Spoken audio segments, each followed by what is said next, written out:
Hi everyone, my name is Jean-Philippe Morelli and I'm here in Brazil at my Meliponary of stingless bees. So sorry I can be with you today for this wonderful class, but I'm traveling because I'm keeping my bees. This is the summer here and it's the time where the bees need, the honey needs to be harvested, the bees needs to be split up. So I'm here spending a couple of months to do all that. But it's great because now I can actually talk to you about stingless bee honey directly from my Meliponary. So stingless bees are species of bees that occur all across the tropics. So not only in Brazil, but also in all tropical South America, all tropical Africa, and also all tropical Southeast Asia. There's about 520 species of stingless bees that we know of. And here in Brazil only, there's 300 species. So it's a pretty diverse clade of bees. They are stingless because actually they've lost their ability to sting, but they still have a vestigial stinger. The reason evolutionary for that is because their colonies are actually pretty smaller than compared to honeybees. They have around between 4,000 to 7,000 individuals. So for them to, whenever there is an invader attack, to sting and to lose population, a high percentage of population, would be very detrimental for the whole colony. So instead of stinging, they actually bite, they go into your eyes, they go into your hair, but they still, remain alive, which is great because now they can go back to the colony once they've defended the colony.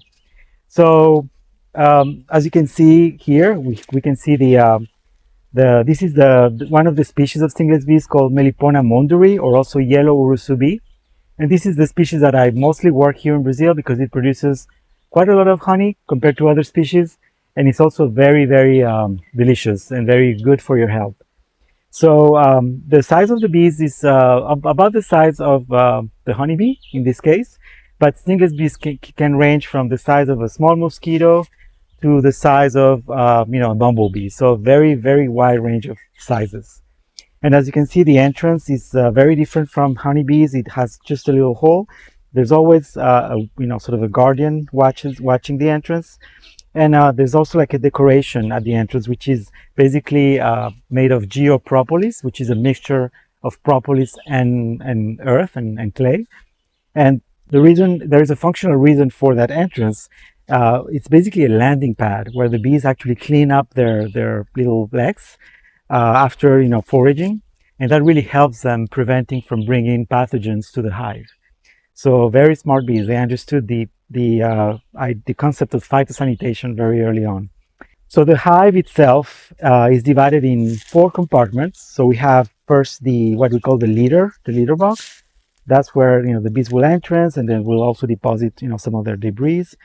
We have the brood box here. Then we have a second brood box, and that's usually where the colony will grow, that we can use then to make splits. And then there is a honey super. So as you can see, it's very different structure of honeybees, and one of the main structural differences is that those bees will actually have a horizontal circular brood instead of a vertical, sort of more square brood. Now let's go into what's inside this colony. So we're going to remove the first part, which is basically the roof, and now we're going to see what we call the honey super. So you can see the bees are busy making honey. And you can see that the main difference here is that the honey is not stored in the cells, in the brood cells. It's a total different storage system, which is basically done through little pots. That's why some people call these bees pot bees. And you can see the honey here. You can see a pot that I opened here, and it's full of honey, and this pot is empty, so they're building it up to fill it up. And so the difference between the honey you see that some of them are already getting into my hair, so I'm used to it. So the difference between the honey from stingless bees and the honey from honeybees is that this honey is a lot more liquid. So we're going to see it when I'm going to show you how to harvest this honey. So I usually use a syringe. So I'm going to use a syringe, and I'm going to put this honey into a small pot, right? So I'm going to, every pot contains about 1 ounce, one flat ounce of honey. And I'm gonna harvest it here so you can see the color, and you can see how liquid it is. And the reason for that is because those bees actually have a total different strategy for honey preservation. Instead of fanning the honey and dehydrating it like honeybees, they basically do fermentation. So all these pots are basically small fermentation units where yeast and bacteria will transform all the sugars from this honey into some acids, and that will help the honey to be preserved. That's why this honey has a lot more acidity, and has also some a more complex flavor. So you can compare this honey a little bit to natural mead if you want. So this is basically how we harvested the honey. So this honey, of course, one colony like this produces around, I would say 2 to 4 pounds of honey per year, so which is pretty low. But usually the honey is so rare and so appreciated that we can easily sell it for 10 times the price of regular honey. Another characteristic is the wax. So the wax of the bees, as you can see here, it's a different kind of wax. So it's what we call cerume, which is basically the wax of the honeys that they produce from their body, but it's also mixed up with propolis, and that's why it's brown and more dark and darker. And so that's another characteristics of why this honey is so precious, because basically while the honey is being preserved and fermented in those fermentation units, the propolis that's mixed up with the wax will also infuse into the honey. So all the properties of the propolis, like antibacterial, the phenolics, will also go into the honey maturation.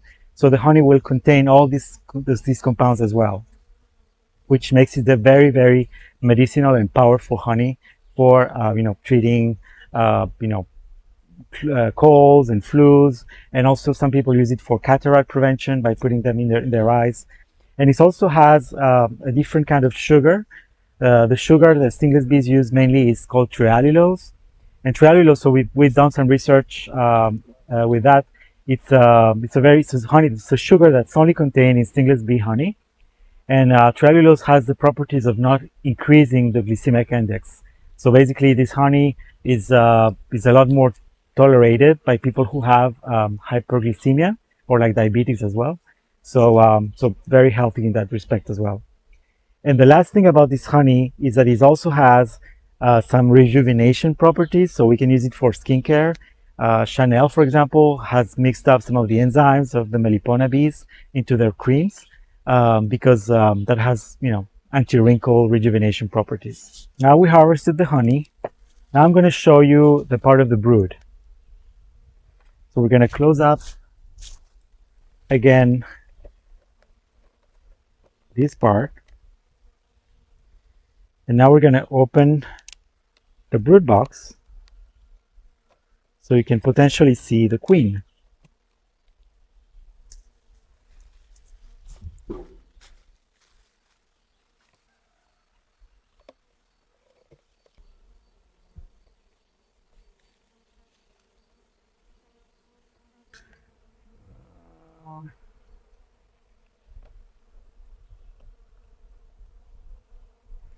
Okay, so in this case, what we have here is a mature brood. So you can see, as you can see, the bees are not very happy that we opened them their brood box, but again, they're stingless, so I'm not wearing any protection. I don't need to, because they don't sting.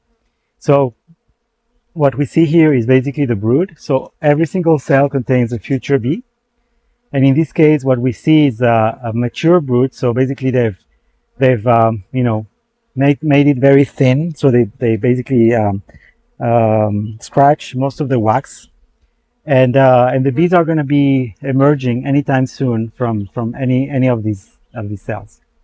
Surrounding the brood, we see also some honey cells, some honey pots, and then this guy here is what we call geopropolis. So again, the bees basically collect clay and some propolis from the tree resins to protect the hive. So they will basically close up any openings using this gel propolis. This gel propolis is also very good for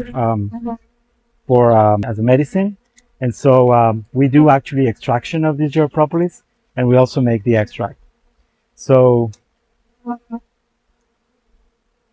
yeah, unfortunately, because the queen is probably already down, she started again the cycle, so we won't see the queen, but here we see the brood.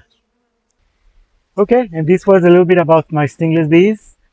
There's a lot more I can tell you, but I know the time is of essence here. So yeah, I wish I could be there again.